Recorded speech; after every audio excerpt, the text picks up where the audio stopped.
Welcome to the Dirty Sports Podcast. I said welcome to the Dirty Sports Podcast with Andy, Ruther, and Joe Crano. Welcome to the Dirty Sports Podcast. Welcome to the Dirty Sports Podcast. I'm your host, Andy Ruther, coming to you live from Cincinnati, Ohio, with my co-host from New York, Joey No Chill Prano. Hello, Andy. Morning. Morning. Prano's hungover, guys. Oh, not hungover at all. Not hungover at all. Just No? Nope. Just super late night last night. I didn't leave New York City until 2 a.m., so didn't get back to my sister's till 3 a.m. So I hit you this morning with a little, could we push it? Because, just you really set my alarm to wake up at like 9 so that I had time to get ready for the Dirty Sports. And I was just like, I really need another hour of sleep. I want to start with a couple things, sort of semi-plug wise. First of all, tonight's show at the Stand. I know there's a couple people coming. I've talked about the Monday show at the Stand, Frantic, the Monday free show. One of the great shows in New York. It is canceled tonight. I'm not on at the Stand tonight. If you were thinking about coming to the show is canceled. They have a very special guest that's coming in to do a show at the Stand tonight. And I don't want to say who the special guest is to give it away, but tickets are on sale on their site for $200. So it's a pretty special guest. Anyway, in a completely unrelated note. No, I can't make a guess. Yeah, go for it. George Carlin's coming back from the dead. No? No? Goldberg's coming out of retirement? In a completely unrelated note, though. Totally unrelated, no relationship whatsoever to my canceled show tonight. The reason I was late getting home last night, I had a midnight spot at the Cellar, and Dave Chappelle and Chris Rock dropped in. Oh, that's cool. So hung out, just wanted to hang out, be around. Got a fist bump from Dave. Where did you go on versus him? Well, so that was the thing. It's and I was saying it last night because when he walked into the upstairs room, like the Olive Tree Cafe upstairs where everybody hangs out, the famous like table is. When Dave Chappelle walks into a room, every single person on earth, from patron to A-list actor, like John Hamm was there apparently, is excited, except of course for comedians who are like, fuck, I'm getting a 6-hour bump here. So as you know, or many of you may not, at the Cellar, there's multiple rooms now. And at any given time, there's usually like 4 rooms going. They have, the original Cellar, Village Underground. They're now in the Fat Black Pussycat. Like it goes on and on and on. So he walked in and I was like, well, I'm fucked. He's going on. He's going to do an hour. He's going to do 2 hours, whatever. And they grabbed him out of that room and they took him to the Village Underground. They're like, we'll put you on the Village Underground first. And then if you want to come here after, you can hop on this show because this one started later. So he went to the Village Underground. And when you're in the bar, I put it on my Instagram story. There's like a TV that shows you like your football on Sundays, Andy. It's like a split screen of all the rooms and what's happening. And so I was like, well, if I can somehow get on stage before he gets off stage from that room, like I'm all set. And that's essentially what happened. He was on, he did, I would say probably pretty close to an hour-ish. In the other room, Chris Rock popped on with him and then popped off. And in the time that he was on stage, I was able to get on in the room, in the original McDougal Street room that I was doing. So, but it was cool, just hanging out. Obviously, a lot of buzz around the place, but very. Did he pop over then to that room? He didn't, and then apparently he hopped in a car and left and went to have late dinner. But everybody in our room was like, "Here we go. Everybody's worried that he was going to jump on right before them, and he actually didn't end up jumping on. I'm surprised you didn't see him and yell, "Dayton!" Yeah, he walked in, and I was like, "Huh?" And he walked right over to the comics table, and he just hit me with a fist bump.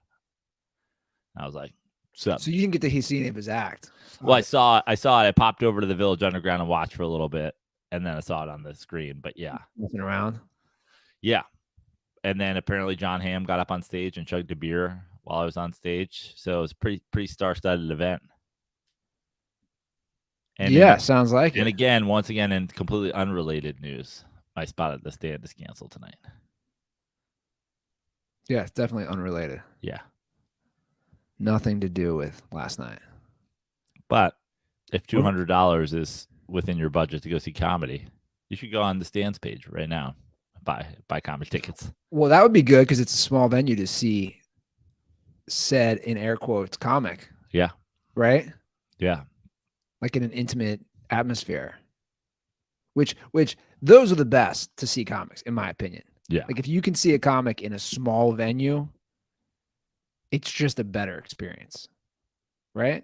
Yep, absolutely. Of course. You'd rather see, and in fact, last night, everybody was kind of talking about like which room he was going to pop in on. My spot was in the original McDougal room, which is very, very small. And the Village Underground is their second room that they built. And it's a huge, it's a very big, modern, there's a band that plays, there's, cameras, the whole thing. That's where they film a lot of their like specials and stuff like that. And I was just like, oh man, I want to go on in this room. I want to go on in the original, like small little room. And they were like, yeah, well, apparently he prefers this room too. So you better hope he accepts and goes over to the underground. And he did, thankfully. Yeah, no, I can see that. Like he seems like a small venue guy. So show canceled tonight, but big 3 triple header tomorrow, 7:00 at the stand, 8:00 at the cell, 8:00 at Comedy Juice at Gotham, 11:00 at the Cellar. Well, we have a question on YouTube about tonight. Tell Joe I'm looking at the tickets now, and the website says it requires a password to buy the tickets. Let's see what that. Tell him maybe I need a DM. I'm not sure what that's about at the end of that. Well, so you don't have any shows tonight? No shows tonight. That was going to be my one show tonight. So we could technically, I'm not putting you on the spot, but I am putting you on the spot. We could technically call Game 5 of the NBA Finals. We could technically call Game 5 of the Finals. We could. You could? Okay. Because my lady is not working tonight, which changed her schedule too. So like, I got baby coverage. If we wanted to call possibly a NBA title, right? Like, yep. The odds, I think what the odds would be on that Denver wins, they close it out. You could be correct. Call it in 5. I said it would be 6. I bet it in 5 while I was in Vegas. So let's go.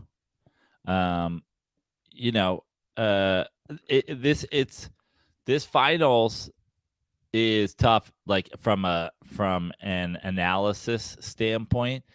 And, maybe there's people who listen to our show who also listen to a lot of other sports podcasts and like breaking down what is going on in the series. And I think we've been pretty light with it. And to be honest with you, I think if any other podcast that you're listening to, because I listen to some other NBA shows, I listen to Simmons from time to time. I listen when he has Russillo on. I listen to, a lot of the former NBA players podcasts and stuff like that. I just think, talking about this series in depth past kind of, listen, if both teams play bad, Denver's going to win. If both teams play good, Denver's going to win. If Denver plays good and Miami plays bad, Denver's going to blow them out. Like literally the only chance that Miami has in this series is that they have a great game. They hit their shots. They're making from downtown, and Denver doesn't play well.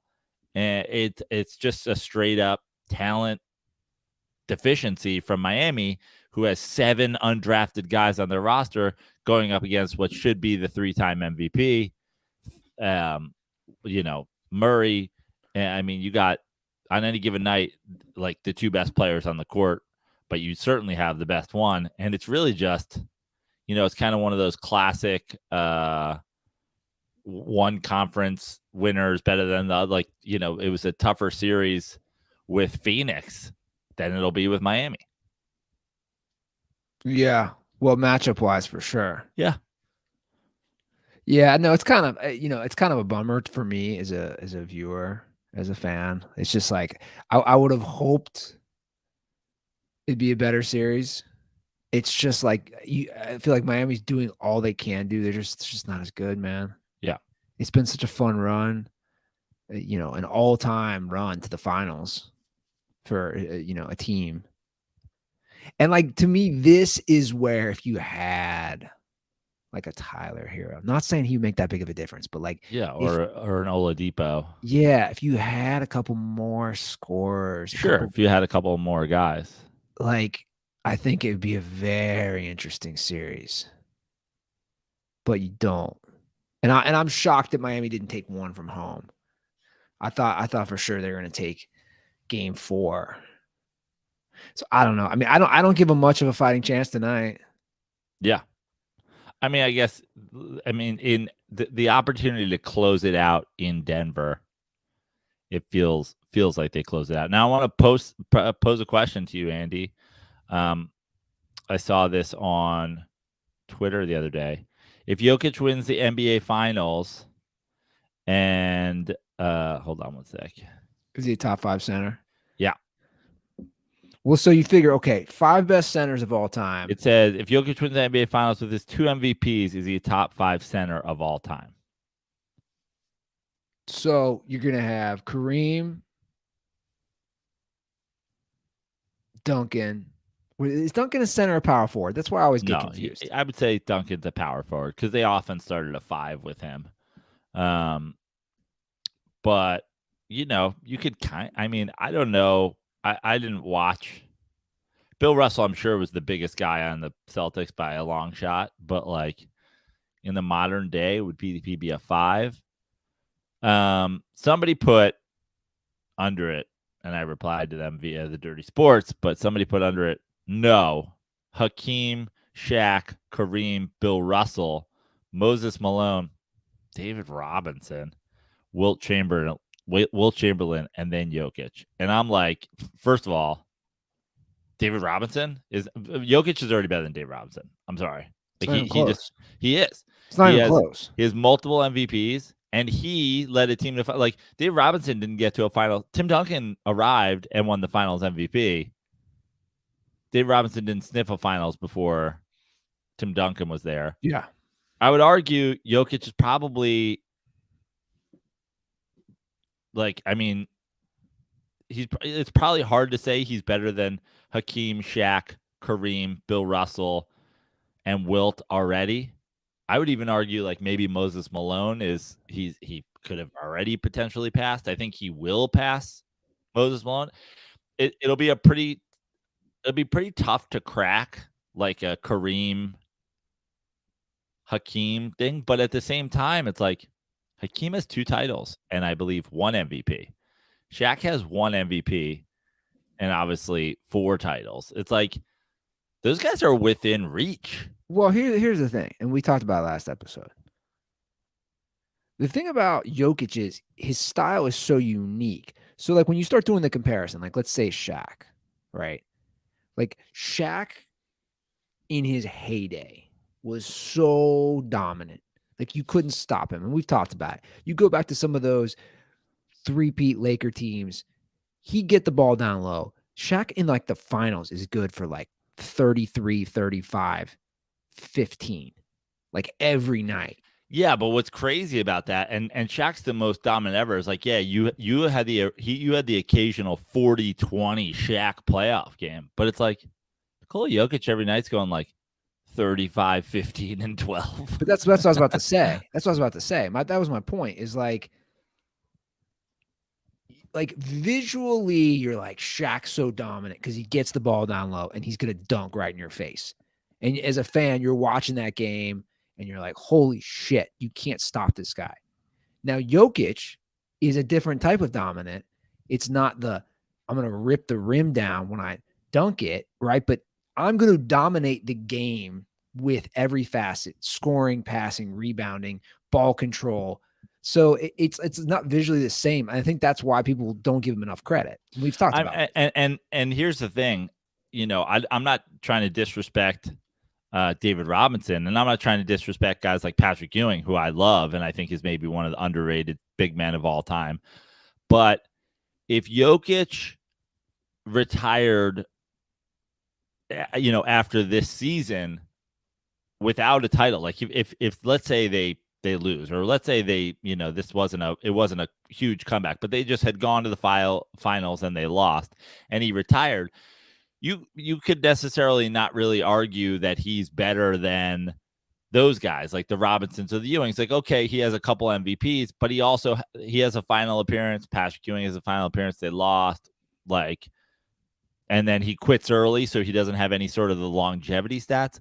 But when you talk about 2 MVPs, a finals MVP, potentially, and a championship, and he's at this point in his career, like, I guess maybe if he retired today, then you have an argument, but we know he's not retiring today. like he, to me, it's like he's absolutely jumping those guys. Like we're just looking forward to his career. He's gonna be in the top 4 or 5 centers of all time.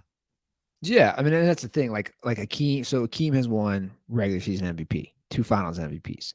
Shaq, like you said, 1 regular season, but he's got 3 finals. So it's like, obviously it's harder to dominate in the finals than it would be for a full regular season. And again, it's harder to dominate now than it was then. I mean, he would be the finals MVP, right? As of right now, I mean, unless Murray, unless he scores 11 tonight and grabs 2 rebounds and Murray goes for 45 or 50 in a win. Yeah.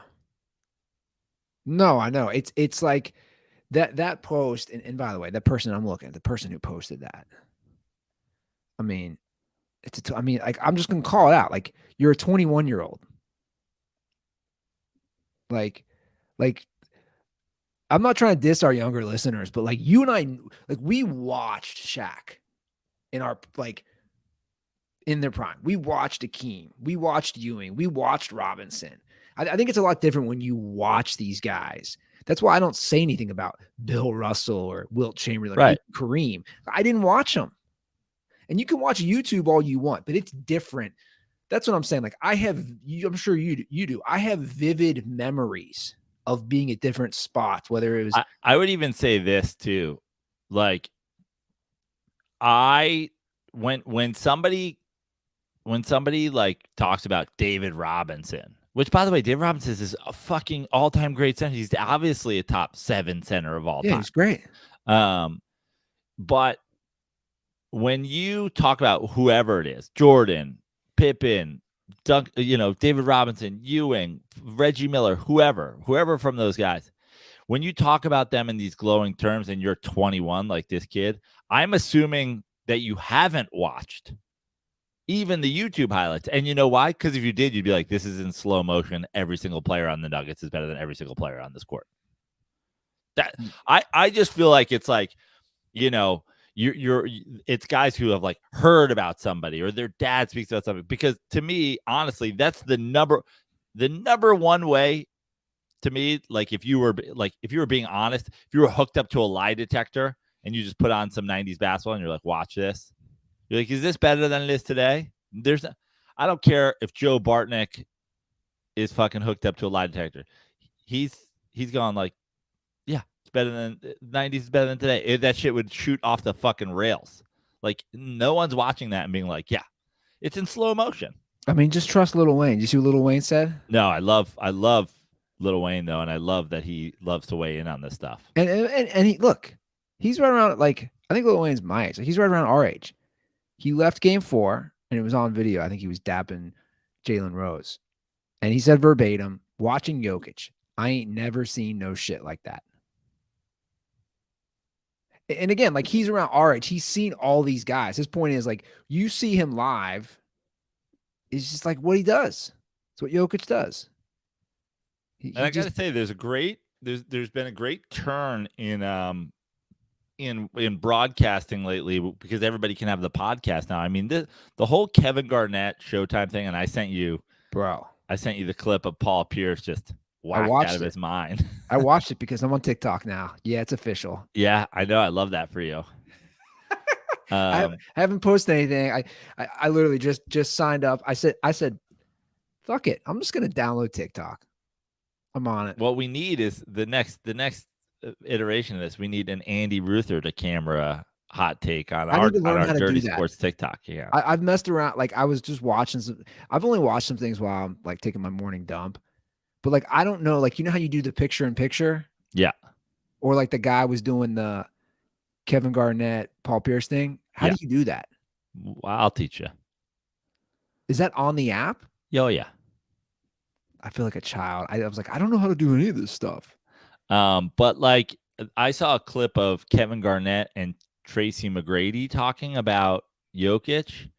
And Tracy McGrady's like, dude, what are we talking about, man? It's like he's so fucking skilled. Like he's so skilled. Like, and I love that we have reached like that the next iteration. Like, listen, Barkley and Kenny Smith and Shaq, they're all great. They're all great, and they are still the elite. But I feel like a lot of the players that have come after them, the KGs, T-Max, like these guys who have they've learned from Shaq and Kenny and Charles on how to like have these conversations, but they're also coming at it from like a more modern age, and it's not kind of old heady. And they're like, I mean, T-Mac was just like, what the fuck are we talking about? Like, what are we talking about? He's dominating. He's dominating the fucking game. Yeah, he's dominating the regular season. He's dominating the whole playoffs. Yeah. And again, that's the whole point. Is it's not like I saw somebody responded about the David Robinson thing. Oh, he scored 71 points. Cool. Again, cool. Like if you're dominating the game from passing, scoring, rebounds, facilitating, that's not 71 points is not dominating. It's just not. What's so funny too about the conversation that's around Jokic is like I just wish people would like pick their fucking lane a little bit too, where they're like, I mean, he barely jumps and blah blah blah blah, and then the same guy will be like, Larry Bird's the best 3-point shooter of all time, and you're like, statistically, he's not, but look at him, You're like, can you guys decide if you like slow white guys or not? Like it would be great if we could just all get on the same page. I think it's good. Probably a lot of it is because he's foreign. Yeah. If Jokic was a white American from Des Moines, Iowa, yeah, people would be on board more. Yeah. It's that he's foreign and he's not like Joe, have you ever seen him in a commercial? Well, no, but why would he be? But that's my point is like he's also not exactly Mr. Marketability. Okay, I want to talk about one other thing since we're like, you know, giving Jokic his flowers. And I'm not afraid to say this, like we're 2 months removed from people making the argument that Joel Embiid was the NBA MVP. Are you guys just embarrassed for yourselves? Like you should be. I know Philly fans don't get embarrassed easily. They eat horse shit out of the street. But you guys are embarrassed. Like, if you're out there. It is embarrassing. It is. You guys are embarrassed for yourself. It's embarrassing. Right? I know you spit on children at sporting events. I know that you're famous for attacking Santa Claus and applauding when guys are carried off on stretchers. And I know that hasn't embarrassed you in the past. I know it's pretty hard for you to embarrass yourselves. But you're embarrassed, right? Like deep down, again, put you on a lie detector. You're embarrassed that you ever fucking said Joel Embiid was the most valuable player in the league, right? Everybody here knows that wasn't true. when you look at our podcast, I mean, we were 4 days out from the MVP voting, and I was like, it's Jokic. Like, I didn't. Do you remember me being like, he's winning 3, and then it didn't happen. I was like, who the fuck are these people? Mark Jackson. Yeah. Well, Mark Jackson, I don't even think voted for fucking any of them, but I think he had Donovan Mitchell won because he doesn't know how voting works. But I heard a lot of people do it. I mean, I heard people say, hey, it's tough. He's going to be a 3-time MVP. Yeah, he is.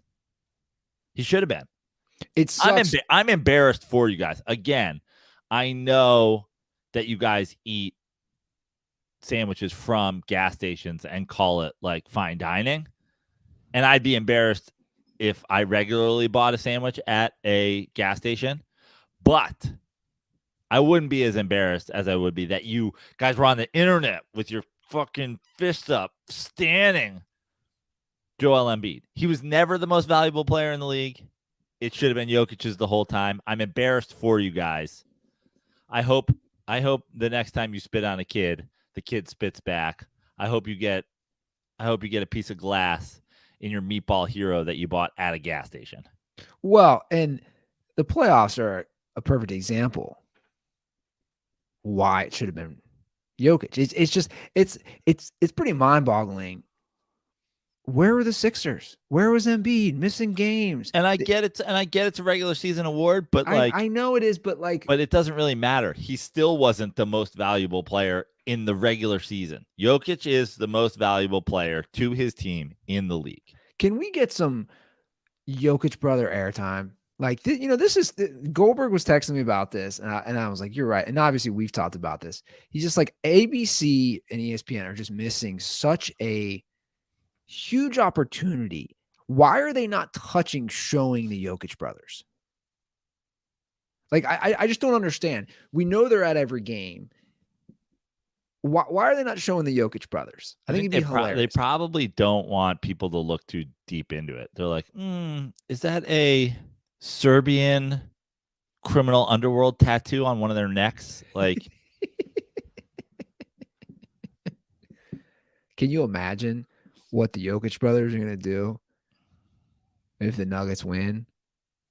Like, what's that party scene like? You tell me, what's the party scene in Denver tonight? Or let's say it's in Miami. See, that's what's weird about Jokic and his brothers and his family. And like you talk about, oh, we don't see him in commercials, whatever. Like, I don't know. Like, I just feel like when they win, Jokic will celebrate on the floor, and then he'll get in a car, and him and his brothers will go like sit in a room without their shirts on and like take shots of vodka and like smack each other in the chest.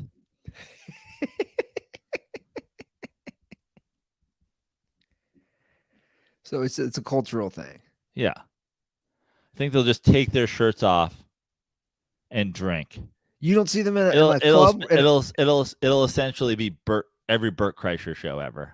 So you don't see them in a nightclub? No. Come on. The Jokic brothers? They look like they're nightclub guys. I feel like they look like they're the room behind one-way glass in the nightclub where there's like, people partying outside, bottle service. Like you can see Jamal Murray getting his dick sucked by a girl and but they're just in there, playing Monopoly, smacking each other in the chest. I don't know, man. I feel like they'd be raging. I don't know about Jokic himself. I think his brothers. Who we don't even, are those really his brothers? Like, has anybody done a deep dive on this? They are my brothers, yes. I love that you're like, has anybody done a deep dive on the two guys that look exactly like the guy on the court being his brothers? I don't know. You know the 6'11" guy who looks like a John Wick villain? Has anybody done a deep dive on the 2 6'7" guys that travel with him that look exactly like him and whether or not they're related? Has anybody done a deep dive on whether or not the Serbian fellows who threatened to kill one of the Morris brothers after they bumped a guy on the basketball court? They showed up in a armored fucking Chevy Yukon, tried to murder a Morris brother. You know who would not talk shit about them is John Morant. No. I mean, he's about waving those guns. You're not doing that in front of the Jokic brothers. I'm gonna pull up tonight's prize picks. Let's take a look at what we got for points, rebounds, and assists. If we want to do any plays for tonight, guys. While I do that, make sure you download Prize Picks. As always, first-time users that deposit and use promo code DIRTY will receive a 100% instant deposit match up to $100. So if you deposit $100, they will match you with $100. So download Prize Picks today and play daily fantasy sports with us. Make sure you use promo code DIRTY when you sign up. And here, I'll put that on the screen for everybody. So this would be the plays for tonight. Let's see what we got here.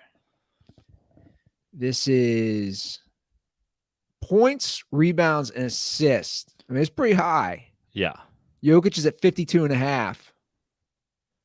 I mean, yeah, 52.5, 33, 10, and 10. True. But I kind of like it. I kind of like it too. Jimmy Butler, 39.5. Not sure I like it. No. Jamal Murray, 39. Not sure if I like that one either. Yeah, but he has 10 assists in every game so far. I think I believed in Nuggets in 5. I still believe in Nuggets in 5. It's at home. I could see a lot of scoring. Yeah. No. I feel you. Let's see if how about that? The Aaron Gordon is 24 combined. He went for 27 points alone last game. Yeah, he did. Or the Lowry one's an interesting one at 16.5. Yeah. Because let's say he has a 14-point game. He's gonna do more than 16.5. Anyway, go ahead, download that app today, and maybe Joe and I, like I said, I'll talk to him. We'll talk off air after the show. Maybe we can call the game a little. What do you think? It's a possibility. Yeah, it's a possibility. We'll see. How much longer are you in New York? I'm here until Friday. Okay. So 3 shows tomorrow. Stand, Gotham, Comedy Cellar. Got the Comedy Cellar. Got the Stand on Wednesday and the Comedy Cellar on Thursday. Let's come to those. Have you watched any of the Bill Walton 30 for 30? I have not. Me either. We have to watch that and break that down. Because I know some people have tweeted at us about that. Is there multiple episodes of it? I think there is. Okay. I don't know. Yeah, we got to watch it. Right. So we got to check that out for sure. So it's interesting how it's played out. The 2 South Florida teams in NHL and NBA are both down 3-1. So I would like to bring Ryan Ryan putting the bat signal out to you.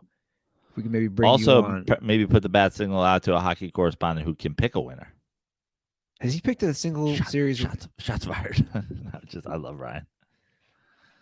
Has he picked a single series, right? I mean, maybe in the first round he got a couple. He did send me a link. Charles Barkley came on the broadcast. I did watch that. On the hockey broadcast? Yeah, they brought him on because it's on TNT. Yeah, final. So it's a pretty good broadcast. I watched 5 minutes of it. They're smart. They've done some good personalities, but it is amazing. And I knew he's a big hockey fan, but Charles is he knows his shit, man. Yeah, he's pretty diehard. And who's his squad? Is he Coyotes or something like that, or is he all in on Vegas these days? I don't know. The man loves him some Vegas. Yeah, I don't know who his squad is, but I watched that, and I haven't. True confession, I have not watched any of the finals. I watched a little bit of it the other night. It was just on in the background. I mean, we're at the point now, a lot going on in sports, but with these finals, you basically have them on alternating nights. Yeah. For my mental health, I only watch a few minutes of every Mets game right now. So, checked in on the hockey. Have you been watching the speed of De La Cruz for the Reds? incredibly fast. Dude, okay, here's the thing. I haven't watched a single Reds game. I'll just see highlights, right, on like Twitter and shit. Who's the comp for him? I was watching. Did you see him get that infield hit yesterday? To the first baseman? Yeah. Yeah. And I was trying to think in my watching days, and then he runs the third base stop to score. Like, I'm trying to think who in my life I can compare his speed. Dion? Well, yeah, I would say the guys that historically in MLB in my lifetime that have been just freak speed athletes were Dion and Bo Jackson. What about Gordon? Who's the guy who used to play for Miami? Yeah, Gordon Yeah. and your boy Billy Hamilton. He couldn't hit. Their field was shit. He couldn't hit. Yeah. Yeah. But the difference between even a guy like Dion's probably the fastest. De Cruz is 6'5", I believe. He is, yeah. So, when it comes to speed on base paths, just those strides, I mean, maybe Dion would smoke him in a 100-yard dash or something like that. But we're talking about he's running 90 feet. Those strides are so helpful. I mean, being that tall and that fast, it's hard to throw a guy out. It's like when I used to play, after I got out of college, my first couple of years in New York, I played softball, and it's like being 6'4" on like a softball field. It's 5 strides down the base path. People be like, "You're fast." I'm like, "I'm really not. I promise." Yeah, I probably watched it 4 or 5 times. The infield hit to first base against the Cardinals, and when Wainwright runs over, and not to mention he's a lefty, so he's getting out of the box quicker for sure. But like, I don't know. I have memories as a kid when Dion came to the Reds, and it'd be exciting. Dion couldn't hit worth shit either, but it'd be exciting because when he got on first, like as a fan at the ballpark, you're just focused on, okay, I'm gonna watch him steal second and third that. Because like Ricky Henderson was obviously the most elite base stealer ever, but that was really more about his instincts and whatever. Like he was fast, but he wasn't like a freak fast. Yeah. I know. Ricky also played for 400 years. Yeah, but he also stole 157 bases in a year or some shit like that. Like he stole a base a game. Yeah. I wish I had a card of every team Ricky played on. Right? Like dude, those old school players like that were the best. They just hung around. You don't see that anymore. No. They just hung around forever. Except Jeff Green, about to get his ring.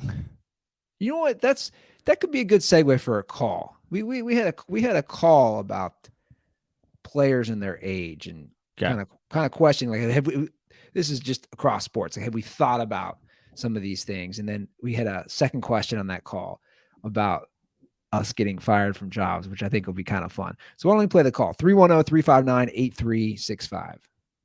Gentlemen, I got a 2-part question here. I'm going to try to keep this under a minute, do my best here. But the first thing I have is, like, do you guys ever look into players' ages? And does it ever just, blow your mind / fascinate you? Like, for instance, like how quickly people get old. For instance, KD. He was the star-studded player of the NBA the last, however many years. And then I look him up on Google. He's 34, turning 35 soon. And LeBron, he's 38. He's considered old as fuck. And it's like, dude, this is some record, trade going to the Suns and everything. And now he's old as shit. It's so crazy how these stars just age out of nowhere. I just want to kind of hear your thoughts on that, if that ever fascinates you as well. Second part here is, I know we were talking pizza on the Monday episode. So that brings me to a quick story, but the question I have for you guys is do either of you have a crazy getting fired story? For instance, my sophomore year of college, I was going to a community college, and one of my buddies and I, at the end of all of our shifts, we would get unlimited pizza. We would get 10 slices. So we did this joke where we throw pizzas on each other's car and shit, and then we would call it pizzaing one another. One time I didn't get tipped, and my friend convinced me to put pizza on the person's lawn. So I put like 10, 15 slices of pizza, kind of like a don't mess with the pizza man type ordeal. And then next day I woke up to a text that I was fired. Do you guys have any crazy stories like that? Fuck, this was way over a minute, but stay dirty, boys. Let's start with the age thing first. Like, what's crazy is when you get to be our age-ish, it's like, I mean, we're how many years removed from like Kobe Bryant retiring? Kobe Bryant graduated high school, I think, the year before me, or maybe the same year as me. 2016 was his last year. Yeah, I mean, we're 7 years from the dude retiring. He's basically a little bit older than me.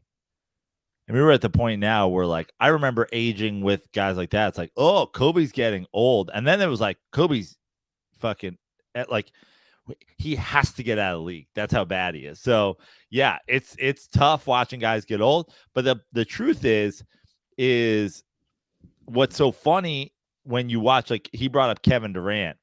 It's like Kevin Durant came out of college after, 1 year. So he was 19 or whatever. And how fast it goes is like you have 5 years where he's like coming into the league. 5 years where you're like, oh, he's 19, man. Like, fuck. Like yeah. Almost like you did with your boy on New Orleans. You were like, you're burying him. Brandon Ingram. You're burying him, and I'm like, dude, he's not even 22 yet. Like, just relax. So you got your first like 5 years where a KD is coming to the league. Then you have his 5 years where he's in his prime and he's winning MVPs and he's going to Golden State and he's winning finals MVPs. And then you have 5 years of like the wind down almost. And suddenly you're like, fuck, 35. KD's 34. Yeah. And which is why obviously, not to make it a LeBron James thing, but it's like why the LeBron James thing is so crazy is like LeBron James has been playing since I was in my early 20s. But exactly. So LeBron for me always hits home because we're 3 years apart. And I know I've said this a million times. I saw him as a freshman when I was a senior. So like there's an overlap. I'm in high school. LeBron's in high school. That's what's crazy for me. It's like we were in high school at the same time for a year together. Like I don't look when I see LeBron, I don't know. It's just where he's talking about like almost the psychology of it. My head doesn't go to he's 3 years younger than me. We were in high school around the same time. At the same time. My head is like, dude, you've been playing the league for 50 years. And you're still good. Like that's just how I think. It is. I know what he's saying though. Suddenly you're just like, holy shit, this guy's old. But conversely, I look at these young guys and I'm like, you're a baby, man.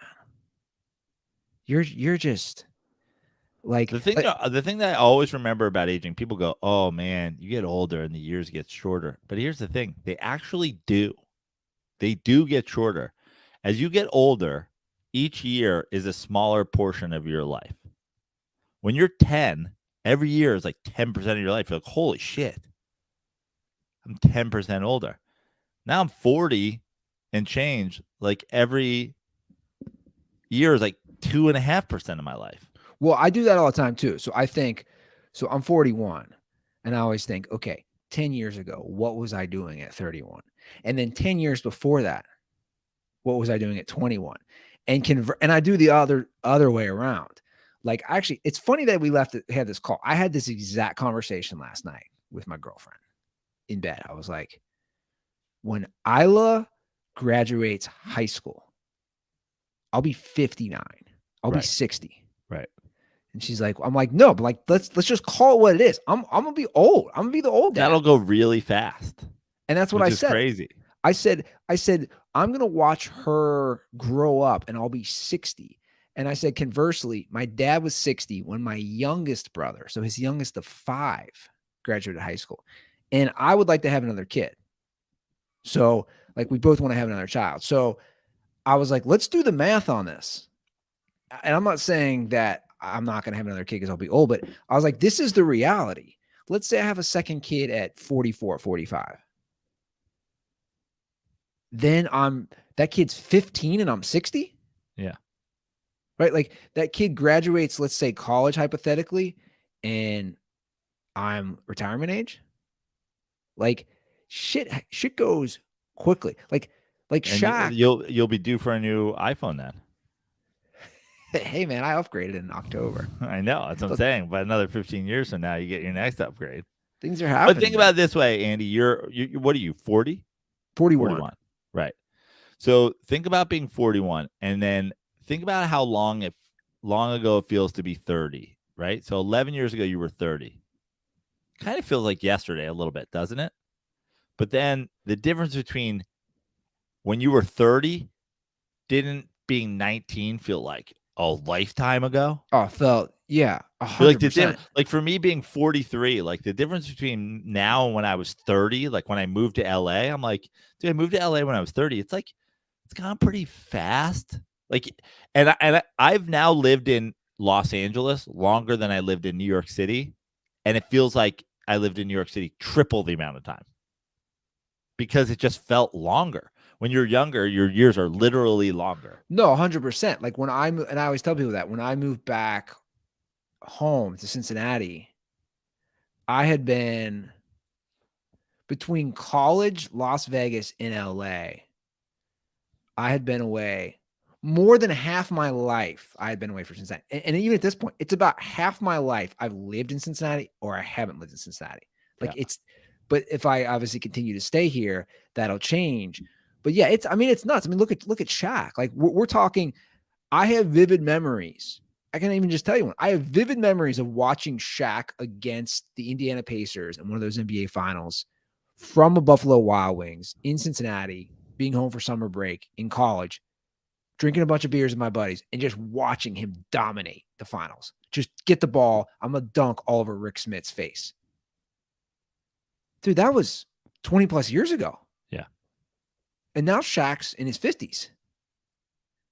I mean, I don't know. Yeah, but I feel like I'm in my 30s. Now, I really enjoy the second part of his question. Have we been fired? You know, I have quit a lot more jobs than I've been fired from. I tend to bail before really get fired. And I've told me and Mikey hungover crashing the truck into the fucking wall while I'm taking a shit, getting trapped in the fucking shitter fired story plenty of times, but that's easily the number one out of control firing story. I mean, I'm hungover, taking a shit in like a closet basically, and Mikey backed the moving truck in to the point where it crashed into the little room that I was in. The guy shook the whole building, and the guy came down. He's like, "What the fuck is happening?" He's like, "Where's your brother?" And he's like, "Get out here!" And I was like, "I can't.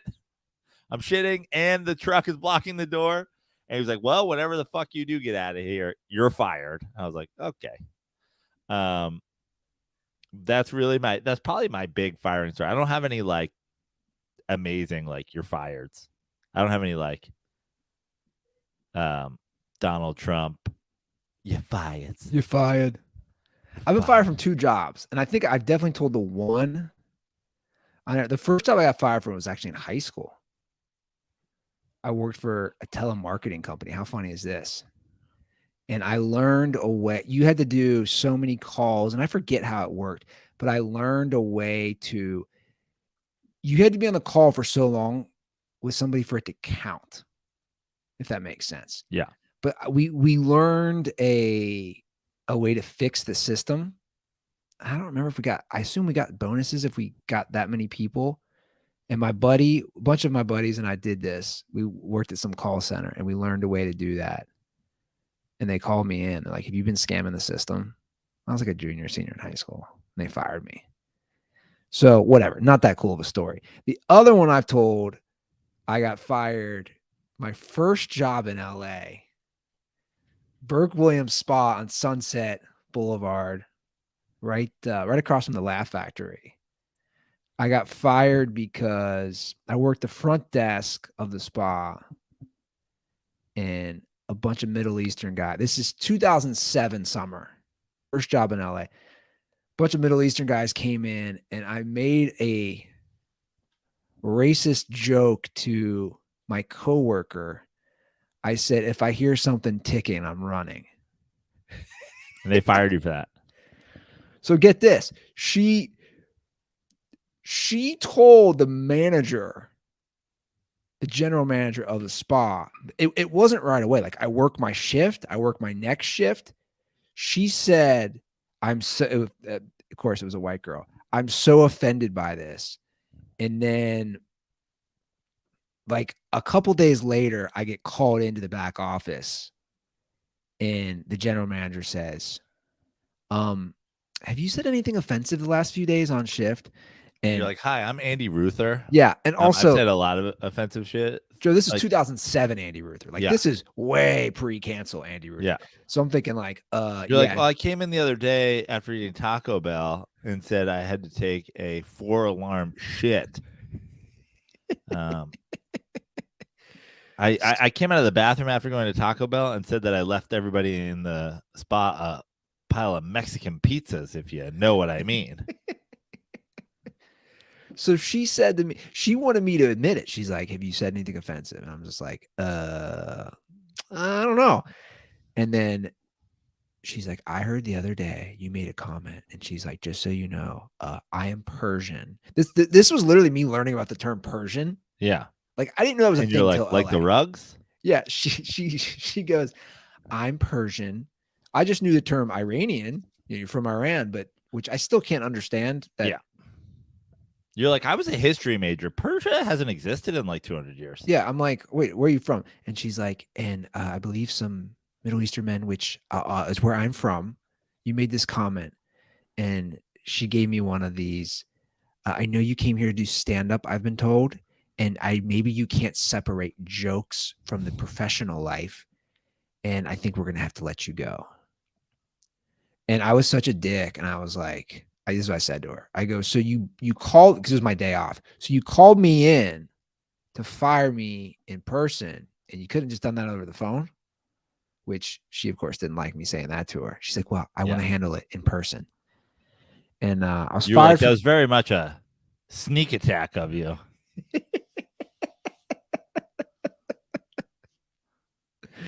Okay, I'm going to divulge something. You were like, listen, you could have set off this bomb mobily with a cell phone like they do IEDs. So those are 2 jobs I got fired from. Now I love it. It was, I mean, we're not even talking about, remember like 2001, people were doing those jokes and like everybody was like team like fuck people, and it was like I always Middle East, I always hated that in New York. Like that was such a disgusting like thing. I have always said like New York City actually in a post 9/11 months was remarkably kind. Everybody was remarkably kind to each other, but you would see those fucking dipshits every once in a while. But we're talking about Andy Ruther in 2007. Yeah. 2007. I know. Now, I tried to get fired, did never get fired from my job at the hotel that I worked at off and on for 3 years in between doing like mini comedy tours. They didn't ever fire me to the point, you know what? I was just confessing on air, to the point that I was stealing alcohol from the bar that I worked at and selling it to people. Okay. And selling it to people. I had a spreadsheet. Now I believe my theft is justified. Let me justify this. Okay. We never got breaks. And I brought it up with our food and beverage. Like, we didn't have breaks. First of all, it's illegal. So now it's not like a long shift. A lot of times waiters work 6-hour shifts, but per law, I think on a 6-hour shift, you get 2 15s and a 30. We'd maybe get 1 15. And I'd always be like, guys, I'm exhausted because the kitchen was in the basement. We're on the main floor. You'd have to walk downstairs, get the trays of food, which are heavy. There's 2 flights of stairs for room service. You're not allowed to take the elevator. You'd be exhausted. Why were you not allowed to take the elevator? Because they didn't want you in the elevator with guests. The elevators were small. They didn't have like a fucking freight elevator or something like No, that? because it's a small boutique hotel. Weird. Yeah, so it's only a couple stories, right? I mean, you get a fancy like tray with the silver lids and stuff like that, and Which we had all that. put it on the fucking elevator. I know, but they didn't want me, peon, whatever, schmuck waiter, room service guy, bartender, because we had to do all that. So I was like, you know what? Fuck you guys. You're not going to give me breaks. I love that like you have to walk the room service up and then have John Travolta offer to finger your butthole. He can't do it in the. It'd be rude to him if we gave him the opportunity to try to finger your butthole in the elevator. Exactly. We need you to do some cardio first. No, I know. For sure. Yeah, exactly. So like Brendan Fraser, who just won an Academy Award, he used to always like, he's one of the people who always thought, exactly. I couldn't talk to him, or as he went by Mr. Markson, which is a whole weird thing. Dude, Yeah. why are you going by the pseudonym? Like, we know who you are. But also, why are you going by the pseudonym of the guy from fucking A Few Good Men? Yeah, I never thought of that. So regardless, I got so frustrated and they didn't keep track of the alcohol at all. I literally started taking full bottles. And this is not cheap shit. It's, it's all Grey Goose and Belvedere and Dom Perignon and all this. And this is before I met you. This is actually pretty funny. Have I ever told you about how much shit?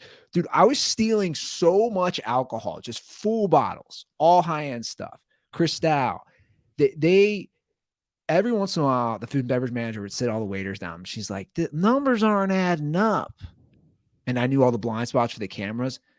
I kept a spreadsheet and I would sell it to the valet at like a discounted rate. Sell it to the valet of the hotel. I'd be like, hey man, on if you went to the store and bought this giant bottle of Belvedere vodka, it's like $50. I'll sell it to you for 25 cash. So I had a little side hustle going on. But then I kept so much of it too. At one point in the smut studio, I had so much alcohol, and it was a joke. People were like, I love that in the smut studio, you had like a fully stocked bar of high end liquor, and then oil stains on the rug, and and a couch that looked like it had been burning on the streets of Baghdad. No, you're right. So like we go. This is before like you even moved there. We go out to the pool and I'd bring out like a giant bottle of like 10 cane rum or Grey Goose. And people would just be like, who the fuck is this guy? And I had You're like Deputy Mayor Ruther. That's who I am. I had so much, and I had all that good champagne. Dude, we would just waste it. Like I remember Guy on Couch when I was doing frat boy shows on the road for a few months. I remember him calling me once and be like, dude, I got drunk last night. I brought a girl back. I hope you don't mind. We opened the bottle of Cristal and just started drinking out of it. I'm like, I don't fucking give a fuck. Like, get you some, Guy on Couch. He's like, but I feel like I need to tell you, we spilled a whole bunch on the floor and I know you're never going to clean it up. And you're like, no, yeah, you're good. I'm never going to clean it up. 14 years from now, the mayor is going to get a thing from Home Depot and take care of it. Until then, it's just going to be sticky. What was wrong with me? How gross was my old apartment? So gross. Remember before you painted it or whatever? It was just like yellow. Just looked like somebody, like your apartment looked between the rug and the color of the walls. It looked like a place that a guy was just laying on the floor every night smoking cigarettes until he passed out. How did I live like that? Like with just your frat house fucking collage on the wall, and Lakers titles, a Lakers fucking banner hung up with Scotch tape. I just don't. I want to know what girls thought that came back, or like girls that I kind of dated. Like I want to know what they thought. They thought you were an absolute fuckboy. They're like, you would be the guy today that they like girls like. I mean, the white girl memes. They'd be like, red flags. He hangs his posters with Scotch tape, and there's blood stains on his carpet. Dude, here's something for context and aging. I didn't upgrade the couch situation until like remember DirtBalls helped that by Yeah. buying the old couch. No, I I didn't, remember that. but Of I didn't course. upgrade that until a new couch until like January 2016. I moved in that apartment January 2010. 6 years. But that green couch that was in there then, that wasn't new when you moved in, was it? No, that was Guy on Couches who brought it Yeah, in when yeah. he lived on the couch for a while. Yeah. That's what God I'm knows saying. God knows where that couch came from. I feel like that green couch you have that we sold to Dirtballs. I feel like guy on couch got drunk one day and fell asleep on a couch on the street that somebody had put out after 20 years of not wanting. He was like, dude, this couch is kind of comfortable. I got a good night's sleep on this couch. I'm taking this couch. Like when he acquired it, it was already like done. He slept on that couch for we lived together in that small apartment and he slept on that couch for like 6 months. 6 months he was on that couch. Again, aging ourselves, man. Like the thought of me doing that now. Wild. Give us a ring. I'm actually curious. 310-359-8365. Where have you been fired from? I'd love to hear some funny firing stories. Yeah. Anytime that you just like made a scene, walked out all pissed. Give us a ring on that. So we have a little more information on the whole PGA live thing. And I knew more would come out, but I'm not going to go too much into it. I think we've talked about it at length and we all know the situation, but long story. I said last episode, I'm going to say it again. I think we got to put a call out there. I feel like we need our white boy correspondent. I feel like we need, as I once described him, I feel like Tug Coker was conceived in a sand trap. I need Tug Coker to come and weigh in on the live PGA situation and the tennis situation we have going on. Oh, yeah, with Djokavic. What'd you just call him? What's his name? What's his name? Djokavic. No. The D is silent. Djokavic. Novak Djokovic. Oh, you're like, did you Djokovic? Did I try to combine Jokic? Yeah. How's it pronounced? Djokovic. Okay, well, you learn something every day. So yeah, I agree. Tug needs to hop in for that. So basically, the country club report. Yeah, the country club report. I like that. So no surprise here. The PGA Tour could not afford to keep battling. That's what, all this just came out. Yeah, and there's a lot of, I think there's a lot of stuff, right? There was there's an antitrust thing happening, and they were going to have to pay. It's all legal stuff like that. Yeah. So this is what PGA Commissioner Jay Monahan told the golfers. They had already spent close to $50 million in their legal fight, which had years to go, and had dipped into the reserves which they had. And they said, just like you said, that was the legal fight against Liv in court, and then they were going to have to deal with the antitrust thing. So at the end of the day, the Saudis have unlimited money, and they don't. So as always, money wins out, and that's basically what happened. They knew they just couldn't continue this. But here's what's interesting. Listen to this. So the tour, this has become available for the public. The tour revenue from 2021 was $1.59 billion for the PGA. Jay Monahan, the commissioner, made $13.9 million. Yeah, that's crazy. So it's like, well, because the PGA is also, I mean, a big part of nonprofit. A big part of the thing is like when it's like all those settlements you hear, like we remember the Kaepernick situation. It's like the NFL didn't want people to they didn't want judges and lawyers and whatever digging into like whether or not there was collusion and whether or not there was antitrust and whether or not like non-profit, what Goodell's making and stuff like that. It's like you're making $1.4 billion or whatever, but you're a nonprofit. Where's that money going?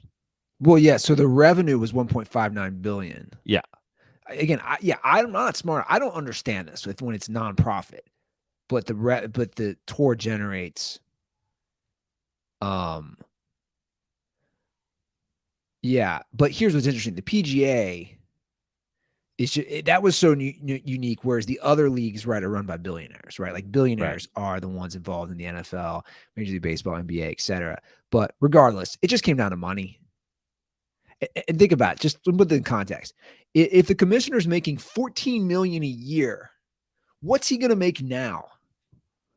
Right. So like the argument, and then the reason I'm bringing this up is, dude, you can make what you want. I don't care. I don't like, it's not me. They can make what they want. But my point is, don't talk about morals and all this when you were already making 14 million. Right. And then you sold out. Like, you were already uber rich, man. What are you going to make now? So, and it's like, I mean, it's the same thing that goes to the NFL. Like the NFL is constantly criticized for how they take care of their players after the fact, and they're just like, well, where do you want this money to come from? You're like, I don't know. You give Roger Goodell $400 million a year. You could cut that in half, and the guy could still be fucking insanely wealthy. Yeah. Or, and I'm not saying he has to do this again, he could do that on his own. Right. He could say, hey, I don't need a $50 or $75 million a year salary, whatever it is. What if it was 25 and then we put 25 million into taking care of former players' health? Yeah. Just an idea. So your boy you just talked about, Djokavic? Yep. Most Grand Slams ever now after the French Open. So he's the best ever, right? So like how is this discussion? This is I actually said this before in going back, because you essentially have three of the greatest players ever, and their careers overlapped extensively in Nadal, Federer, and Djokovic. And the bottom line is the majority of Nadal's Grand Slam titles are at the French. Yeah. Federer dominates Wimbledon.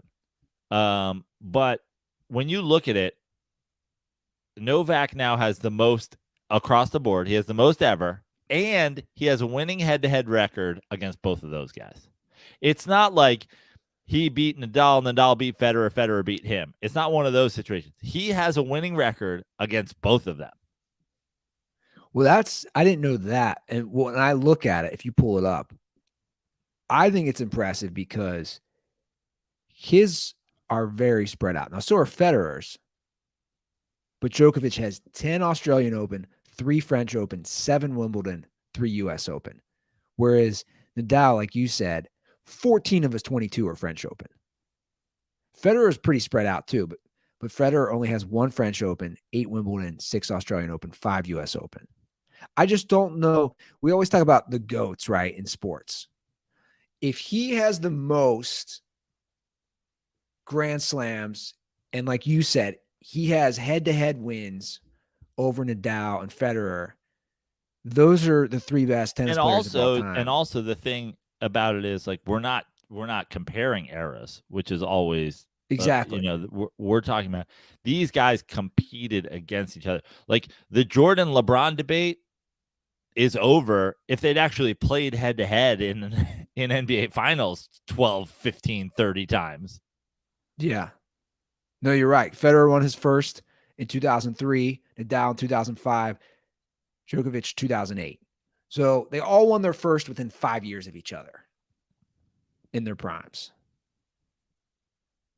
So, and that's the top. I've been saying this for a while because there was a while where they were all kind of right there with the number of Grand Slams. And I was like, well, then I guess the deciding factor would be like who has better head-to-head. I mean, they play. And a lot of times they play in these finals, in these semifinals, in these quarterfinals. It's like, but again, I think it's the we talked about earlier, the Jokic thing. I think it's the same factor. He's from Serbia.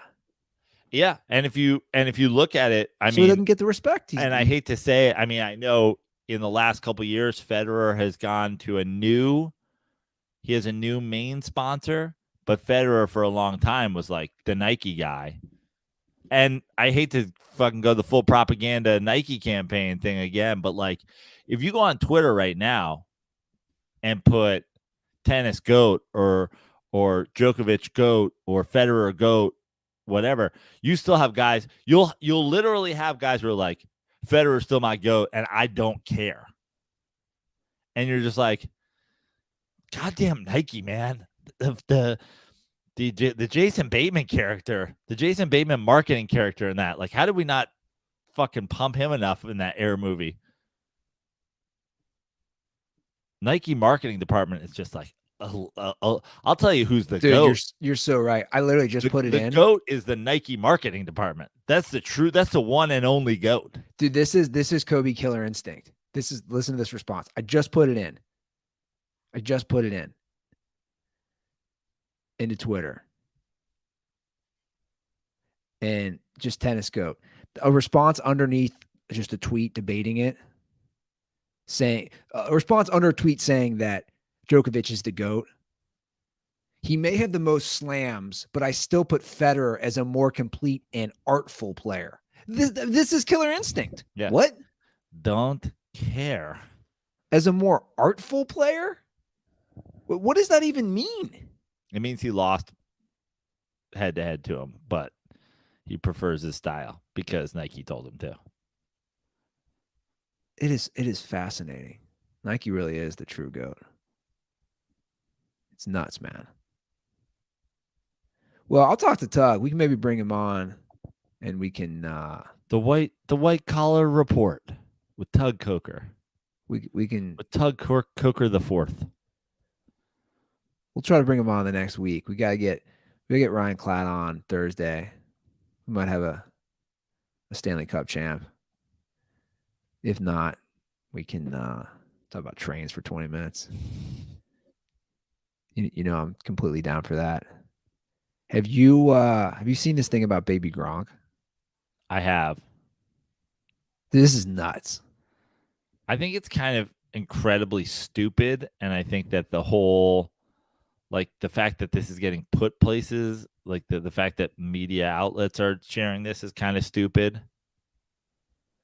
So the Athletic, well, the reason it's getting shared, but the Athletic did a huge story on it, in a question answer story on Baby Gronk with the dad. But here's my problem with this is this kid, I mean, he's got all the gear and he's got the fucking thing and whatever. It's like, he's 10. What's that? He's 10. Forget he's 10. Even if he was fucking 14. Dude, if you don't grow, you won't play. You won't start on your high school varsity team. I know. Like, it doesn't matter unless you're like, you run backwards on the fucking treadmill. Dude, if you're not 6 feet tall, you're not playing Division II college football. Like, why are we acting like Baby Gronk? Like, Gronk's only Gronk because he was 6'5". I know. I just think it's so fucking dumb. It's like the equivalent of remember the guy the kid who used to go on Howard Stern all the time, like Little Hercules. Yeah. How come he's not? How come he wasn't in the new Terminator movie?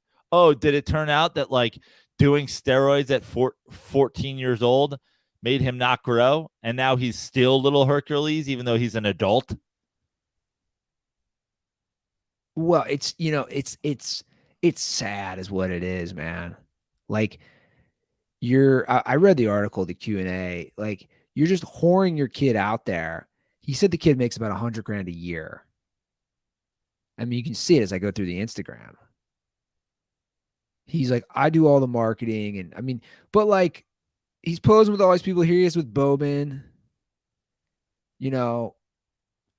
it's like he's posing with all these athletes. I guess his dad has crazy connections. Here he's with Aaron Judge. Like, he's 10, man. Yeah. He's 10 years old. This is Todd Marinovich all over again. Yeah. If you have, and that's a great 30 for 30 if you haven't watched it. But like, what's wrong with these parents, man? But Todd Marinovich's dad was like a fitness guru. This guy's dad's like a marketing guru. He's always in like little fucking uniforms and He whatever. said he works in IT. Yeah. But his dad is kind of sketch because his dad so his dad says his dad when his dad says he's in IT, what he wants you to know is he set up the entire network at Epstein Island. That's the IT he did. Yeah, he said he does IT and he does personal training. That's what he said in the interview. Yeah. So the last question in If the Baby interview, Gronk doesn't hit a growth spurt, he's gonna be stuffed in a locker. yeah, so the last question of the interview says, "How did you do this?" He says, "I can reach anybody." This is his father. Donald Trump's son's wife follows my son. Okay, whatever. It's bigger than people think, and it's only getting bigger. He just posted on TMZ today. You need to worry about your kid getting bigger. I know. Literally, physically bigger. Or else he's just going to be Hezbollah. They're going to be like, oh, look at the little kid. He's like hanging around. He's like, oh, he's going to turn into a meme. Justin Wood will be wearing him on a t-shirt.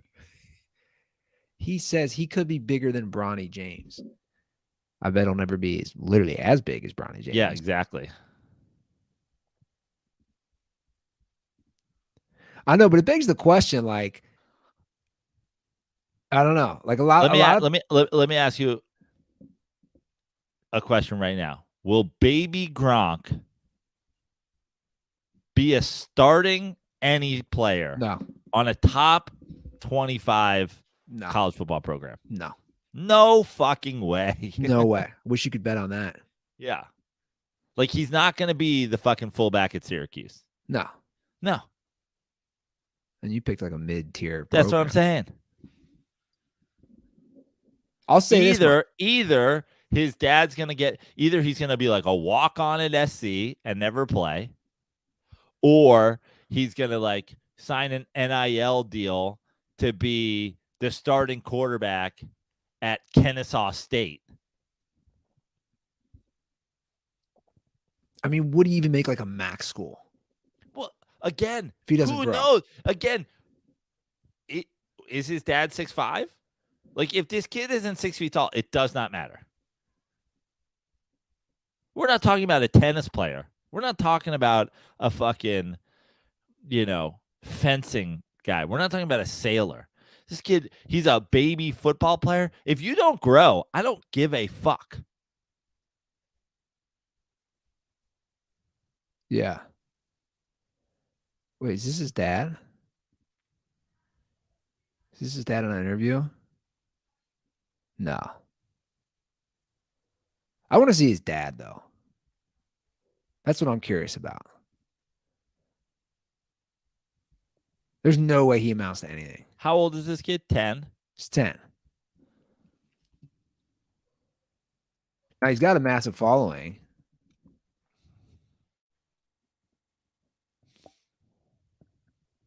Oh, this is 2 hours ago.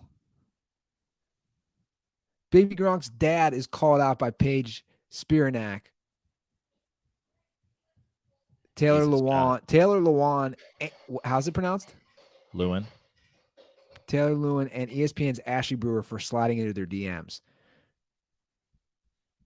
So, and I love Paige Spiranak and Baby Gronk's dad. We have an influencer fight. So I have his dad. Let me share you this. Yeah, so all he does is he DMs them, and if you see on the screen share here, he's basically, this is his dad. You ain't making it to the NFL, bro. Bro. Sorry. Yeah, this is his dad. So I mean, look what he's doing. Unless his mom is Brittany Griner. This is what he does. Are you ever in Dallas, Texas? We got a collab. This is what he does. Any way we can get Baby Gronk on the podcast, this is probably a terrible one. Yeah, and look, he just keeps messaging.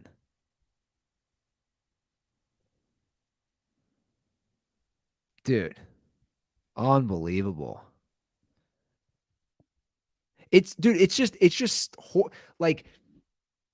And what is his kid? What is his kid? His kid's just a Pop Warner football player in nice uniforms. So is my nephew. Apparently the dad is 5'10". He's my height. Bye forever. Well, look, he's got to like he'll keep making money until he's gonna have to pivot into something else. Yeah, pivoting into a mental facility because his dad turned him into like a fucking bobblehead doll. And that's the thing. Like, it's one thing, like, dude, you're a human bobblehead doll. Wait a second, dude. We're getting tons of Baby Gronk updates on YouTube. Baby Gronk was on Coach Brown's show this morning. Who's Coach Brown? Yeah, who's Coach Brown? Give me an update here. Which Coach Brown? Like, what is happening here? People love this shit though, and you know, whenever we do something like this, I'm like, yeah, it's partially our fault because we're talking about this idiot.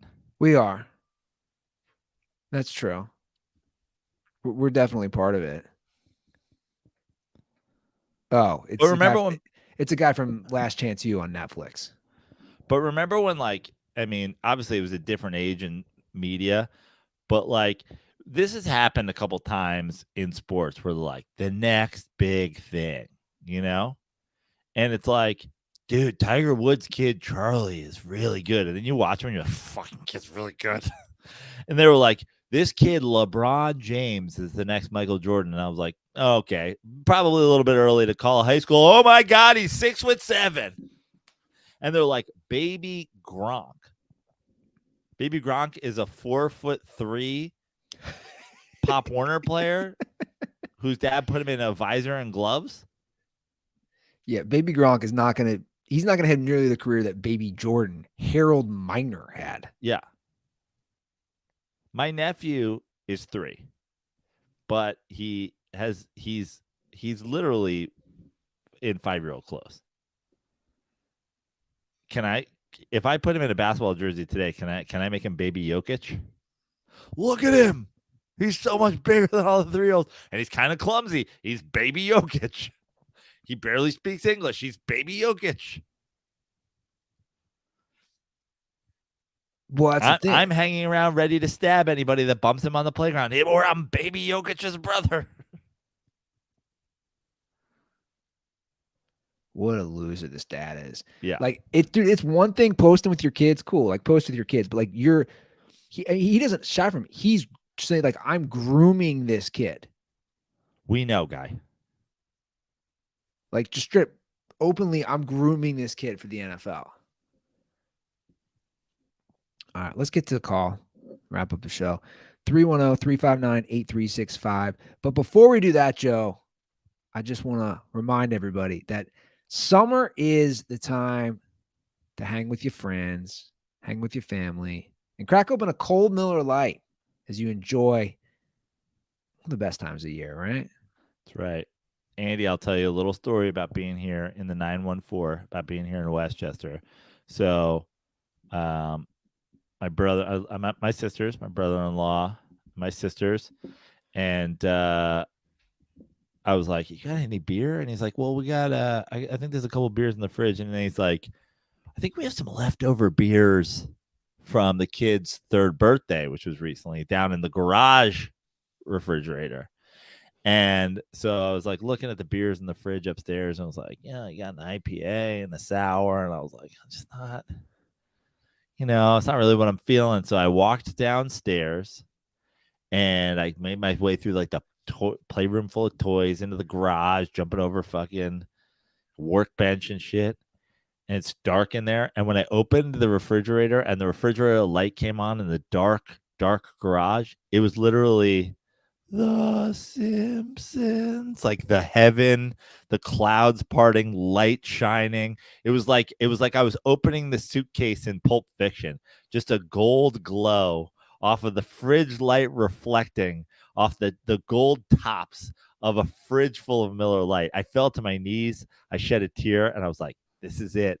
I'm staying in the basement with direct access to the garage refrigerator. Let's go. Well, with the Miller Lite in your hand, summer doesn't just taste great. It tastes like Miller time. To get Miller Lite delivered right to your door, simply visit MillerLite.com/dirty sports. Or you can find it pretty much anywhere that sells beer. Celebrate responsibly. Miller Brewing Company, Milwaukee, Wisconsin. 96 calories and 3.2 carbs per 12 ounces. All right. With that being said, let's get to we got a lot of DMs about Messi. A lot of dirtballs were happy that you guys talked a little soccer. And then we got those DMs. And then we got a call about maybe a little more on the situation with him coming to the MLS. This is Preston, an Indiana dirtball. And you guys were talking a little soccer, and I happen to be pretty big, played in high school, and I like to watch. So you guys were talking about the comparison of like Messi coming to the United States, and it's not even LeBron. You have to remember, like, Messi is arguably the most famous individual on the face of the planet. Everybody knows who Lionel Messi is worldwide. It's just, there's really no comparison, and it's a really big step forward for the MLS as an organization, and it's completely worth it. I don't care what they gave him. It's worth it. It's going to grow the sport. They're going to sell billions of dollars in merchandise. It's everything that the MLS needs to grow. Anyway, I just wanted to let you guys kind of give you an idea of what it really means for the MLS. I think this will truly be a big step forward for the MLS. Anyway, stay dirty, boys. Well, to kind of piggyback that, I've read a few articles on it and the importance. And one of the articles was saying in Athletic, I mean, it's a good point. It's like Messi has 470 million Instagram followers. LeBron, 470 million. Excuse me? 470 million? LeBron has 155. That's crazy. So the argument is like, LeBron is obviously known. Everybody knows who LeBron is. Yeah. He's like 2.5 times the Instagram following. That's bananas. Like, that's how big this move.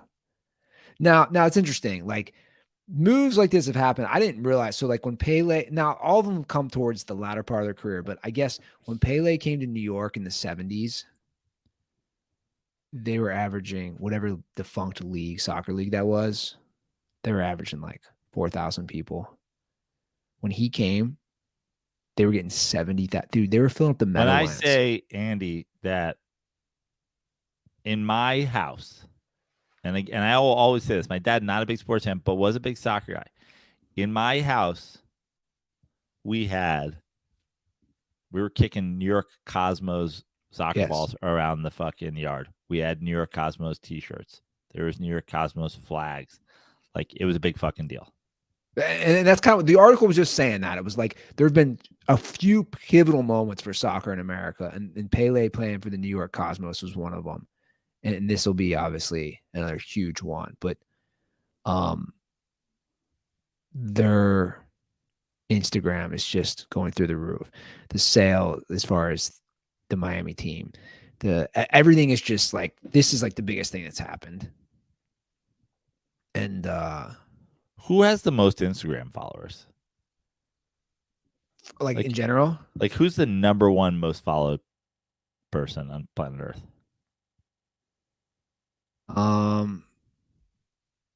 According to this, let's see when this was posted.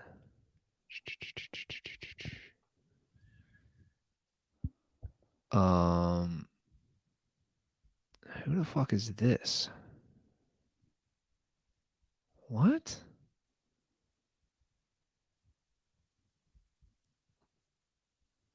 Hold on a second. Sorry. Let's see here.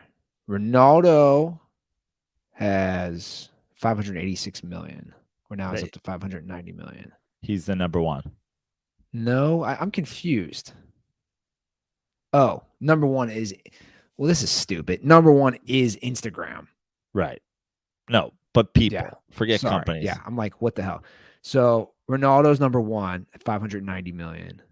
Messi's number two at 471 million. Selena Gomez is number three at 422 million. Selena Gomez. Kylie Jenner, number four. The Rock, number five. Wow. Ariana Grande, number six. Kim Kardashian, number seven. Beyonce, number eight. Khloe Kardashian, number nine. Nike, number 10. Bieber, number 12. Kendall Jenner, man, the Kardashians. National Geographic, 200. National Geographic has more followers than Taylor Swift. Good. They should. She's 14th. That's too fucking high. Then J-Lo. Wild. Then Kourtney Kardashian. I mean, it is wild that the first two are soccer players. It doesn't surprise me. Doesn't surprise me, but it is wild. I mean, it's the world sport, right? I mean, it's like, here's what's crazy. Like when you put it in context. How far down the list is Jamie Tart? I mean, he's got to be top 20, right? Well, how much this puts it in comparison? How many do you think Tom Brady has?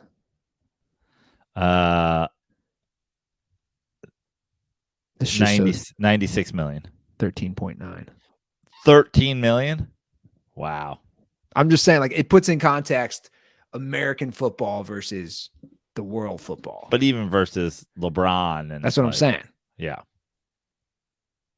Now, he was later to the game. I know. Right. Much later.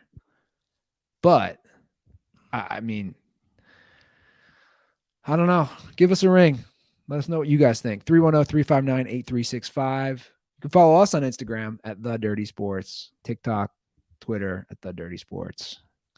You can follow me on Instagram at Joe Prano, and I hope you will. I'm posting all my shows there. I've got, like I said, no show tonight. Show's canceled. Big three tomorrow. Stand, Gotham, Comedy Cellar. I believe it's the Stand on Wednesday, and then the Stand and the Cellar on Thursday. And then I'm back to Los Angeles. I'll have a lot of shows in and around LA. Be up in Ventura next weekend. Rest of my dates all on joeprano.com/shows. And, you know, I'm at Joe Prano on Instagram, at Joe Prano on TikTok. Shout out to everybody who's followed me on Substack. Yeah, that's all I got for the day. Cool. I'm at Andy Ruther on social. Firebuck. I'm in the Firebuck camp at this point. There was a discussion last night with Andy Lazarus about a Dirty Slides coming this week or next week when I get back to LA. Needs to be some Mets venting. Everybody knows I'm a big Buck Showalter fan, but it's over. Get the fuck out of my life. Well, if you guys want to buy some old bottles of Cristal, you can message me on social. I'm gonna act some TikTok videos with some of those bottles. We're gonna bust those out. I don't know. What's gonna be my first TikTok? What's gonna be the first Ruther TikTok? Baby reveal. I think I have other plans for that. Stay posted. Yeah. Okay. I got some baby reveal plan. I mean, it is Father's Day. There's a little teaser. It is Father's Day next Sunday, my first Father's Day. Yeah. So I'm gonna go on Maury Povich and we're gonna see if I am the father. Yeah. Nothing? I love that. Okay. All right, guys, that's our show. Thanks for watching. Thanks for listening. We'll be back on Monday or back on Thursday. Today is Monday. That's right. Have a great week. And as always, stay dirty.